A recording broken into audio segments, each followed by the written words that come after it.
kemudian tidak akan terjadi melainkan aku yang menghendakinya.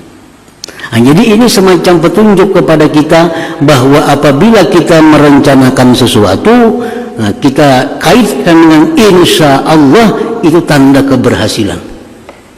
Tanda, walaupun kita bicara dalam hati, walaupun surangan dalam hati nih, isuk kina nih hendak ke pasar, imbak ke pasar kina isuk hendak ke sini, hendak ke situ, ke sini. Nah, sambung insya Allah. Kada perlu ada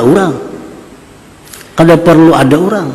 Dalam hati pun waktu kita merancang sesuatu, akhiri dengan insya Allah. Itu akan dimudahkan oleh Allah Subhanahu wa ta'ala. Apa yang kita rancang itu dimudahkan oleh Allah.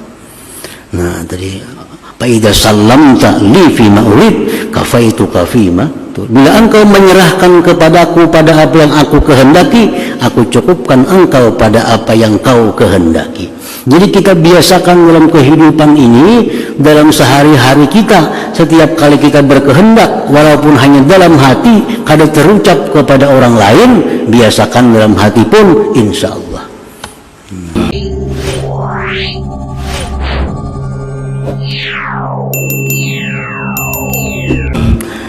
Kita haturkan pula kepada junjungan kita Nabi besar Muhammad sallallahu alaihi wasallam dan seluruh keluarga, para sahabat, zuriat dan pengikut beliau ila yaumil qiyamah.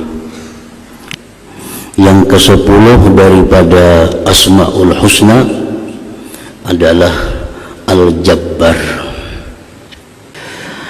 Al-Jabbar menurut sebahagian para ulama, makna Al-Jabbar itu adalah Tuhan yang meluluskan kehendaknya atas jalan memaksa pada tiap-tiap sesuatu, dan tidak bisa lulus pada Tuhan itu kehendak seseorang. Nah, itu Al-Jabbar, artinya yang maha memaksakan kehendak, dan tidak bisa sampai kepada Allah itu kehendak siapa jua pun. Yang terjadi itu adalah pasti merupakan kehendak daripada Allah Subhanahu wa ta'ala. Maha memaksakan kehendak, Al-Jabbar.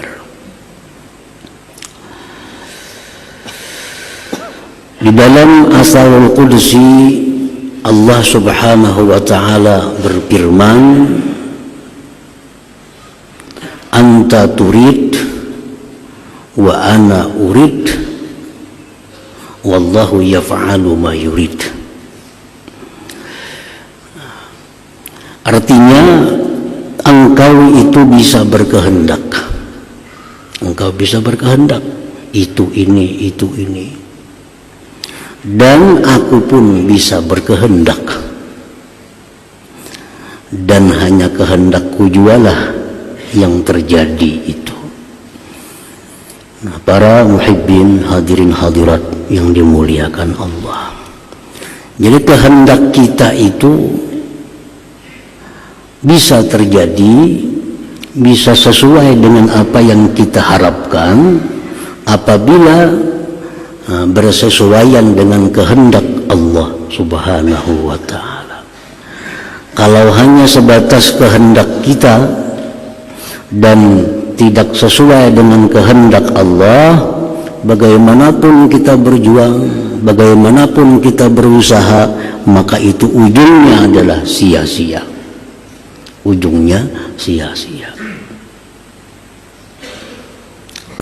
Kalau sudah kita beriman dengan nama Allah Al-Jabbar, kita sudah percaya bahwa Allah itu maha memaksakan kehendak. Ada kawadilawani artinya. Bukti-bukti menunjukkan bahwa kehendak manusia kada ada berdaya apa-apa kalau sudah bertentangan dengan kehendaknya Allah. kita sudah beriman bahwa Allah itu Al-Jabbar, maha memaksakan kehendak, nah bagaimana sikap perilaku orang yang beriman kepada Al-Jabbar itu?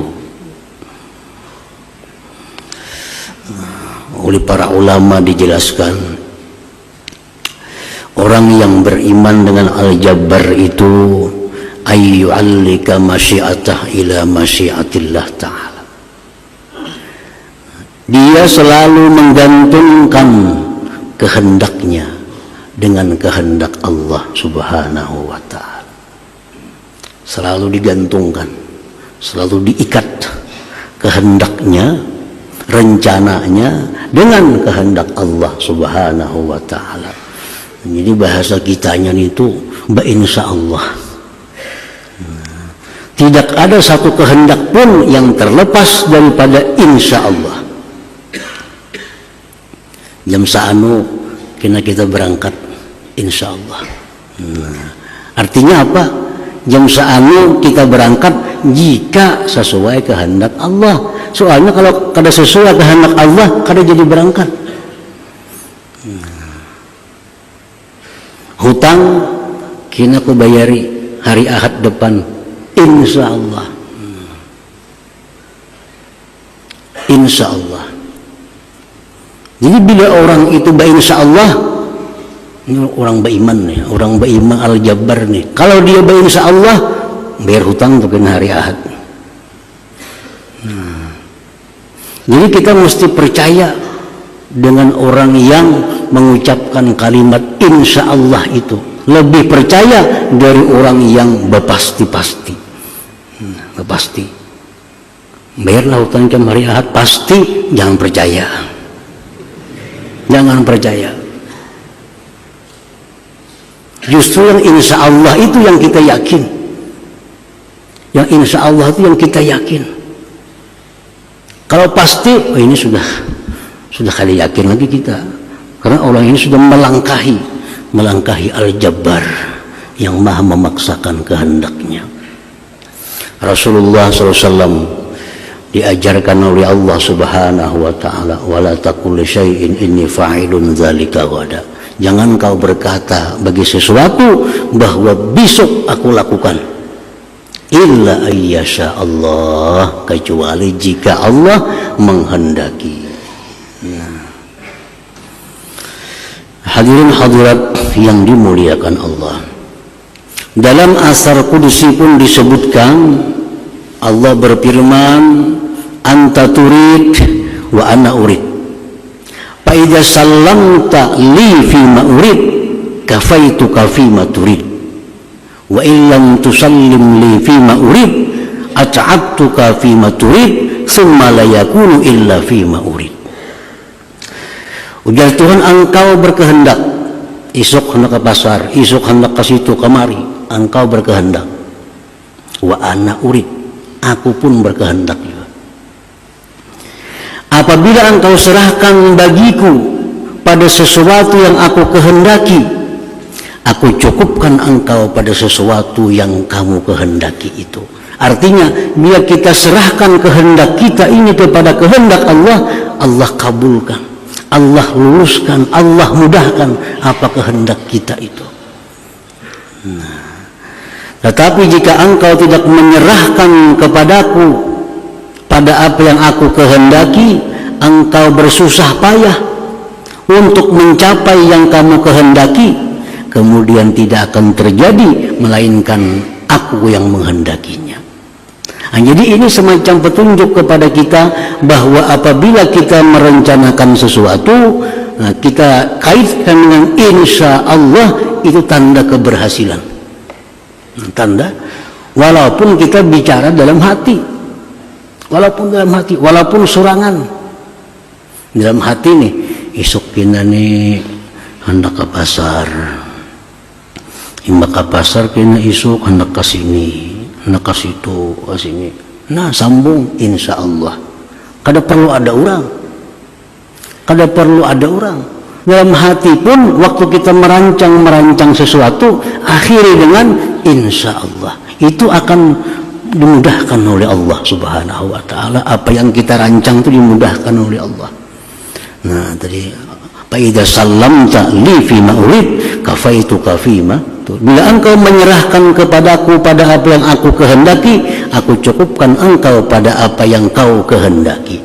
Jadi kita biasakan dalam kehidupan ini, dalam sehari-hari kita, setiap kali kita berkehendak, walaupun hanya dalam hati, kadang terucap kepada orang lain, biasakan dalam hati pun, insya Allah.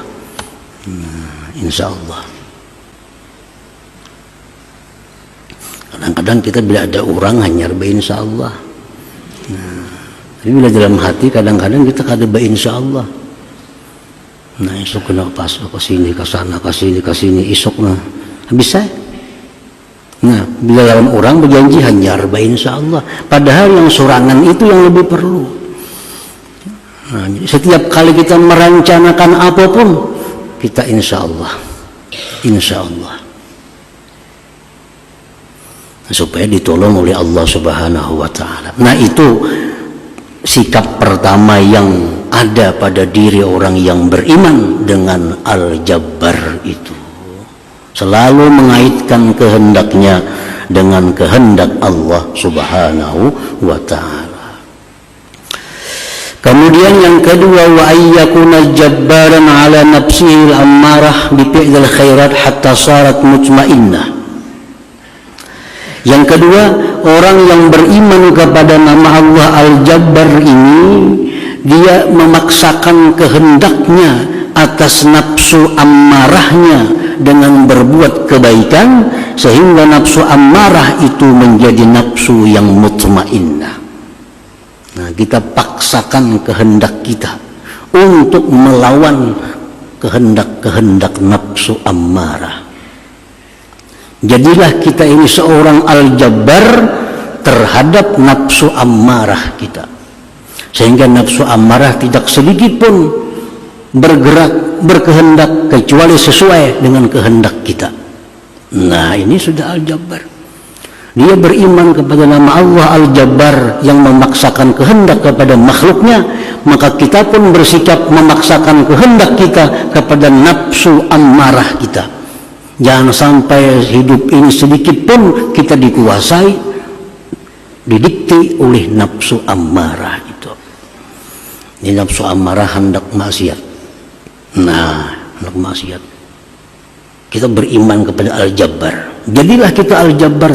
Kita paksakan kehendak kita agar nafsu ammarah yang hendak maksiat ini jadi kada jadi. Nah, supaya jangan jadi. Nafsu ammarah hendak meluruskan hawa nafsunya, hendak meluruskan syahwatnya. Nah, kita gunakan Al-Jabbar ini untuk menekan kehendak, memaksakan kehendak kepada nafsu ammarah agar jangan sampai berbuat sesuatu yang dilarang oleh Allah Subhanahu wa taala. Nah, ini Al-Jabbar. Jadi orang yang beriman kepada Al-Jabbar itu orang yang bisa menaklukkan nafsu ammarah yang ada pada dirinya. Selalu dia paksa nafsu ammarahnya sampai akhirnya menjadi nafsu mutmainnah, nafsu yang tenang yang diridhai oleh Allah Subhanahu wa taala. Kalau kada dipaksa kada hawa. Nah, nafsu ammarah ini. Nah, kalau kada dipaksa kada akan bisa menjadi mutmainnah. Nah, yang ketiga, wa ayyakuna iradatuhul khairat manfuzatan fi iyali khassah wa fi khalqillahi ammah. Yang ketiga, orang yang beriman kepada Al-Jabbar ini bahwa kehendaknya yang baik itu lulus terlaksana, terutama pada anak istrinya, keluarganya.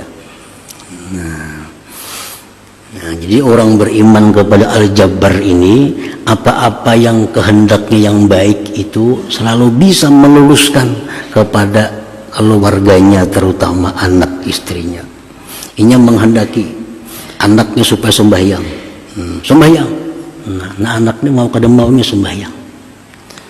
Nah, ini menghendaki bahwa bininya ini harus jadi orang yang bagus. Nah, dia paksakan kehendaknya agar bininya jadi orang yang bagus. Nah, itu bukti keimanan kepada Al-Jabbar tadi. Nah, jadi setidak-tidaknya ada 3 sikap perilaku kalau kita beriman kepada nama Allah Al-Jabbar yang maha memaksakan kehendak itu. 1, kita gantungkan kehendak kita kepada kehendak Allah. Artinya jangan lupa apapun yang kita angankan, yang kita rencanakan, yang kita atur mesti dikaitkan dengan insya Allah. Yang kedua, kita mesti bisa memaksakan kehendak kita kepada nafsu amarah agar dia menjadi nafsu yang mutmainnah.